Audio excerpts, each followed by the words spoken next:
Tervist, mina olen Marko. Nüüd räägime natukene järgmisest arhetüüpidest.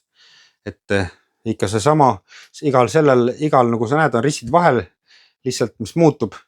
Et kui ma näiteks, ma korra räägime üle ka, näiteks, et kui ma olen siin teel, siis on minus näiteks södalane. Kui ma nüüd tulen, hakkan siit käima, see tähendab, et kui ma siin olen, siis ma pean hakkama seda hoolitsemist. Ma pean need omavahel liitma juba, sellel alal õpin käima, siis minust tuleb armastaja ehk see alasid käivitub.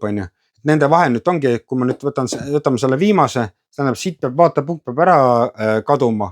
Et me ennem siia osasse ei saagi minna ilma, kui me suhtelisust hakkame täielikult tunnistama, see tähendab ajas liikumine on suhteline ja siis teadmistes ja kõik kirjeldused on väga suhtelised. Et need on lihtsalt mudelid, et siin maailmas oleks mingid ankrud ja mingi punktid, kuidas liikuda.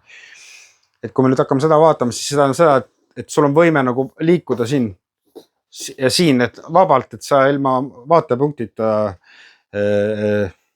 ütleme ilma polaarsuseta me ei saa liikuda, aga me tajume seda nagu nii-öelda, et tajume seda nagu siis või oleme võimeline siit nagu niimoodi liikuma, sest kui me oleme näiteks siin otsija, tark hakkab meil väljenduma näiteks siis, tark hakkab meil näiteks väljenduma siis niimoodi, kui siin oli otsija, et ma millegagi ei nõustu, siis ma hakkan lahendusi otsima. Siin ma ei pane midagi, ma hakkan oma seda mingi tõde raiduma. Ma näen ainult iseenda näiteks teadmiste puhul, näiteks iseenda tõde või siis minu maailm või minu mõtted või mingid siin ei ole. Siin otsija on võib-olla avatumad ja tema nagu siis nagu nii-öelda on avatud nagu arutelule. Tark on samamoodi, kui keegi minuga räägib, siis minul tekib see vastuolu, ma ei ole nõus sellega, siis ma väljendan seda tarka nagu nii, et hakkan talle siis oma seda vaatepunkti, oma seletust selle andma. Aga siin ongi nüüd, see on seda, et ma olen, kui ma ühte inimest näiteks kohtan, et minul ei ole seda enam nagu tõde, et ma räägin, et siit siia on see tõde on õige või siit siia on tõde õige või siit kõike tuleb armastada, kõigest tuleb hoolitseda, paganat tuleb välja peksta, et sa näed, et siis, et inimesel on vaatepunkt, oma vaatepunkti, ta räägib sulle tõesti, et armastus on ainult tähtis või midagi, või ma ei tea, raha tegemine on ainult tähtis ja teine on nagu jama, et ta oma nagu vaatepunkti, ta kirjeldab tegelikult, kus ta praegu liigub ja kus ta teel on või kuidas ta ennast siis nagu nii-öelda, mina nagu näen kõiki nagu näiteks ainult perspektiivid on, et inimene räägib parasjagu perspektiivi, ma saan aru, kus ta nagu, ta räägib oma liikumissuunast lihtsalt, ei aktsepteerin avatust, et tuleb nagu kõike tuleb hoida ja hoolitseda, või siis aktsepteerin avatavust, et lihtsalt on näha nagu neid vaatepunkte. Hakkame natuke neid vahesi veel tooma, et ongi tark, et see tähendab seda, kui me nüüd otsija tarka, aga võtame siis narr ka. Et nagu sa näed, et siin on tegelikult, kui neid kõike nagu vaadata, siis on nii-öelda, kui me nüüd siin selle tabeli peal vaatame, siis väärtuste laitmine, see tähendab seda, et ma pingestan, siin toimub inimene, et kui me nüüd elu üldse vaatame, siis tihti veel räägitakse, tahetakse kuskil nagu nii-öelda ära, kuskil pehmusesse minna, kus ei ole pinget, kus ei ole mingisugust pinget, kus ei ole mingisugust konflikti, kus põgenetakse nii-öelda teatud asjadest, et see annab meil siukse konfliktsus näiteks, et toimub meie psüühikas toimub pingestumine, et on olemas pingestumine, lõdvestumine. Siin on samamoodi pingestumine ja siin on lõdvestumine. Et nende nii-öelda mündi küljed, et üks osa paneb meil pingestuma, üks osa paneb lõdvestuma, üks osa paneb pingestuma, see paneb lõdvestuma, pingestuma. See tähendab seda, mis meie vari on, kui ma nüüd siia lähenen ja pingestun, siis ma saan näiteks targaga, näiteks kui ma nüüd juba siin olen, siis ma saan näiteks juba targaga.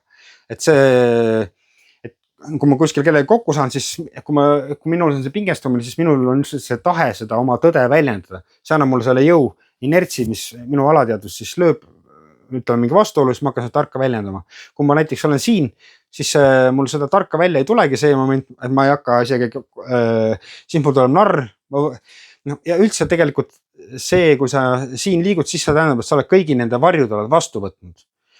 Et sa oled täiesti teadlik, et näiteks targa et mis ütleme nii, noh näiteks ahnused ja kõik, et sa oled kõik need asjad juba vastu võtnud või siin on nagu sul üldse nagu mingisugune tasakaal või arusaam on tekkinud, et ma saan, et inimese põhiselt lähened nagu asjadele. Ja noh, kui ma nüüd natuke narran samamoodi, et narr tähendab, et ma siia üldse tulla saakski, ma võtangi kõik selle vastu nii-öelda. Lasen pinge maha nii-öelda, et ma enam maailmale ei peegelda näiteks läbi selle targa ennast.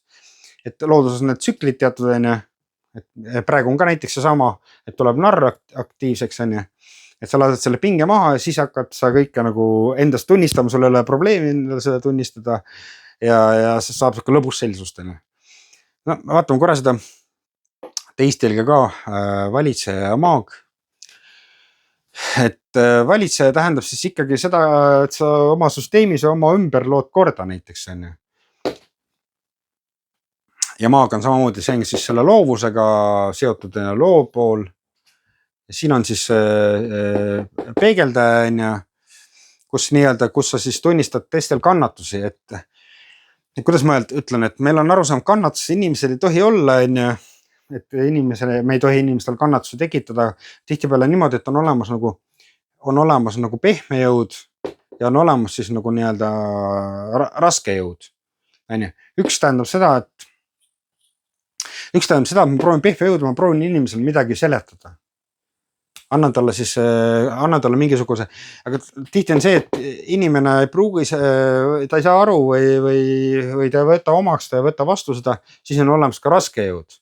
Et ma aktsepteerin temast kannatust ja võib-olla isegi temast kannatuse tekitamist, et kui tal piisavalt hulk seda kannatust tekib, siis ta jõuab kuskile punkti, kus ta kannatused teevad meid alati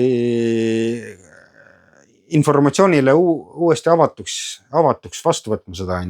Et sellepärast on ka mees nagu osa, mis ütleme kuskil maal me peame selle taast me teeme juba siin, et siis meil saab see valitseja saab väljenduda. Ja siin on ka nüüd tegelikult see osa, siin me õpimegi oma alateaduse järgi, et me tuleme mõistusest välja ja hakkame tunnete järgi elama nagu nii-öelda. Kui see tuleb mul see inerts, siis ma ka seda väljendan. Seda ma saan oma tunde maailmaga kontakti. Siin ma olen mõistuses, et sul on, või siit ma väljun mõistusest nii-öelda, aga siin ma hakkan nüüd selle osaga kontakti saama, tunnete sellega täielikult. Siin on ka, et sul on seadused, et sul on ka vaja seadused, sul on täiesti mõistused, mis on õige, mis on vale, sul on kõik on seadustega on teada ja õige. Siin sa oled juba ära tundnud, sest sul ei ole vaatepunkti, sa elad väljaspool ideoloogiat või sükest, kas nüüd lääne või see teine või see kolmas või neljas vaade, et sa haldad neid vaateid täielikult ise, oled võimeline seal liikuma. Et siin on samamoodi, tegelikult mul tekib perspektiiv, et kui ma nüüd siia hakkan minema näiteks targa poole, see annab seda, et ma hakkan väärtuste laitmine, et ma hakkan teiste väärtusi hakkan laitma näiteks, et kuskil midagi näen, siis ma julgen ka laita seda, siis kasvab minus see osa, aga samal ajal, kui ma nüüd ei tunnista seda, jätan endale selle teadmise, siis ta hakkab ülesse minema.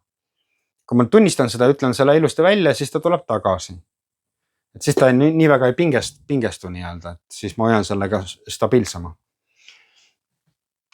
Et tihti peale ongi nende asjadega, et kui ma oma süsteemist teen samamoodi, siis ma tegelikult vaatamegi välja, mis osadega või kus ta siin üldse on, kus ta nendes osades on, proovime selle välja selgitada ja siis on ka selle minu süsteemi mõte on siis nii-öelda anda see teine kogemus, näiteks selle vastaspoole kogemus tihti siis, kui meil on see maailmavaade, kui ma olen siin orb või olen siin süütu või olen siin, see näeb seda, et ma omal maailmavaadet, et hoolitsed kõikidest inimestest, kõikidest tuleb hoolitseda nii-öelda.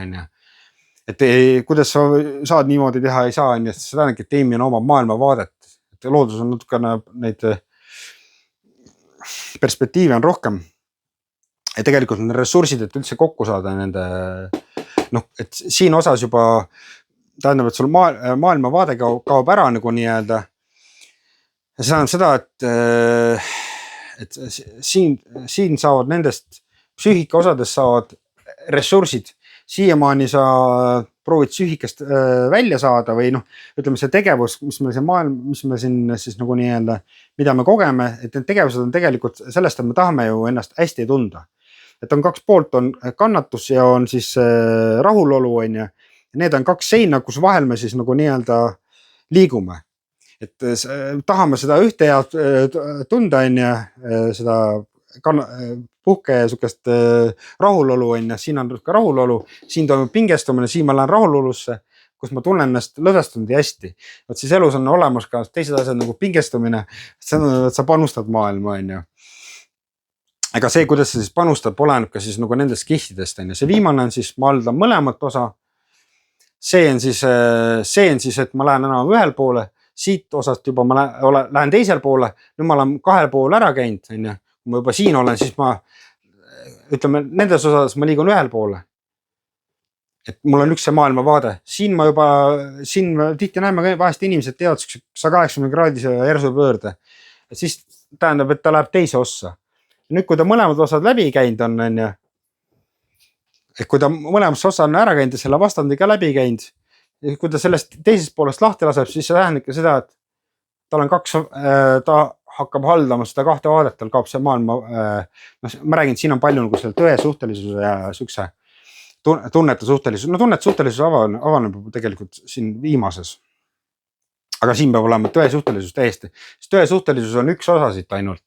Et kui me tõde hakkame suhteliselt tajuma nagu nii-öelda, et kõik on nagu nii-öelda lihtsalt ankurpunkt meil siin on ju, et nagu näiteks see sammune mudel kas või see minu tehtud mudel, tunnete suhtelisuse mudel, et need on kõik lihtsalt, et mingi perspektiiv või mingisugune vaade psüühikale luua või elule, kuidas üldse seda läheneda nii-öelda. Maagi koha pealt ütleks niimoodi, et jah, valitseja nähata loob siis nagu nii-öelda korda.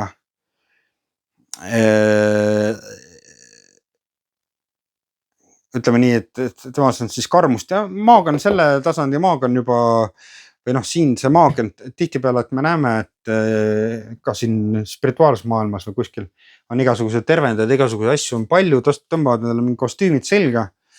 Ja ilmselt mida rohkem värisem ja ilusamad kostüümid on, seda rohkem need ilmselt tegelikult on kuskil siin või et see juba tähendab seda, et kui inimene juba siia jõudnud on, siis ta on sünnist surmani on nagu nii-öelda selle elu läbi käinud, et sünnist surmani tähendab seda, et siin juba kaob selle kogemuse juures juba kaob suke asi nagu identiteet või see mina kaob ära. See psüühiline osa või need, ütleme, kui nendest jõududest välja tulla, siis meil on see ühine osa taga on nagu teadvus. Et ta jääb lihtsalt teadvus, kus loob siis nagu nii-öelda see, need mõjud panevad meid siin osalema, et seda surm tähendabki, et siia jõudes juba peab olema inimene korra ära nagu nii-öelda surema, et nii-öelda näitlikult ära surema, et see psüühika või see sina kaob ära, need jõud, mis panevad meid siin osalema, liikuma, kõitma meid, et need kaovad nagu ära, et see tähendabki, et põhimõtteliselt sa oled sünnist surmani korra tiiru läbi käinud. Et jah, et maag juba tähendab seda, et psüühikast on saanud tööriist. Maag juba, et siin tasandil on juba see, et inimesel see, kuidas öeldakse, mina ja sina tunne, et tema on samastunud selle teadvusega ja sellest psüühikast saab lihtsalt tööriist, millega siin nagu nii-öelda siis asju suunata ja et kuidas siin nagu nii-öelda psüühikast saab nagu, nendest saab nagu, ma hakkan siia panustama, siin on täiesti minu maailm, siin ma ka siis õpin iseendaks saama, aga siin on juba inimene läheb andmisse, et tema eesmärk on ainult harmoonia loomine või siis nii-öelda, et see võib ka valitseja võib väga karm näha, et see teisel tekib kannastus, aga see on alati teise jaoks. Siin on juba arusaam, kuidas see elu nagu toimib, milleks need perspektiivid on, mis eesmärgiga nad teevad ja kuidas nad toimivad. Ja maaks siis tähendab seda, et sa ei pea endal mingi kaltsa selga tõmbama või mingisugust kellegi moodi nagu näitama ennast. Tema siis nagu natukene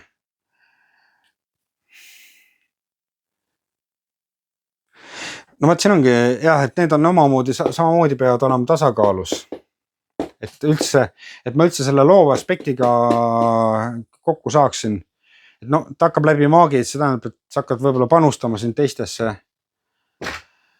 läbi siis see väljendus saab nii, et sa hakkad siis teisi nagu nii-öelda aitama läbi siis maagi, et siin on läbi võib-olla siukse loomingu või sellise, siin on läbi kannatuste hoolimise on ju, et see lihtsalt on erinevad perspektiivid, kuidas see nii-öelda loovus, kuidas ma selle osaga kontakti saan, et siin on näha, et erinevad näiteks see on igal nendel on ju, et selle väärtust tunnustama või siit ma lasen selle maha, ma kõike aktsepteerin. Siin ma võin endas ka tunnistada ja siin see on väga hea arhetüüp, see on muidugi narr. Et see on siuke nii-öelda tõe või mitte tõe, aga mingisugune oma vaatenurga ilma jõuta. Et ma võin seda enda peal tuua, et mul on seda kerge, aga nüüd, kui ma lähen juba siia, mul endal on ka raskem neid tunnistada. Ja siin ma pean jõudu kasutama, see tähendab seda, et ma iseendas ka, et see on mul teadlik valik, et ma lähengi siin ma olengi selline, mingi aeg ma tulen siia. See tähendab seda, et inimene hakkab, et siin nüüd hakkab inimene loodustsüklitega kaasa. Siin viimase osas hakkab inimene loodustsüklitega kaasa purjetama nii-öelda. Ja et selleks, et see üldse saaks loodustsüklitega kaasa purjetada, peab sul see maailmavaade siis vaatepunkt nagu nii-öelda elule, kuidas sa näed ainult ühte tõde, nii et sa pead olema suuteline siin igal pool liikuma, alles siis saab hakata nende nii-öelda loodustsüklitega kaasas nagu käima.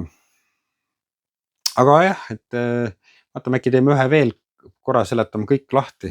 Ma mõtlen, kas siit midagi veel rääkida ei ole, tuleb praegu midagi meelde. Valitseja, tark.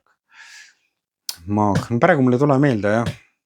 Ma nii valmistanud ette ka ennast, et ei mõelnud läbi, ma rääkima hakkan, et aga okei, aitäh vaatamast. Vaatame, äkki ma räägin siin nendest korra veel kõigist veel, et jah. Aitäh vaatamast.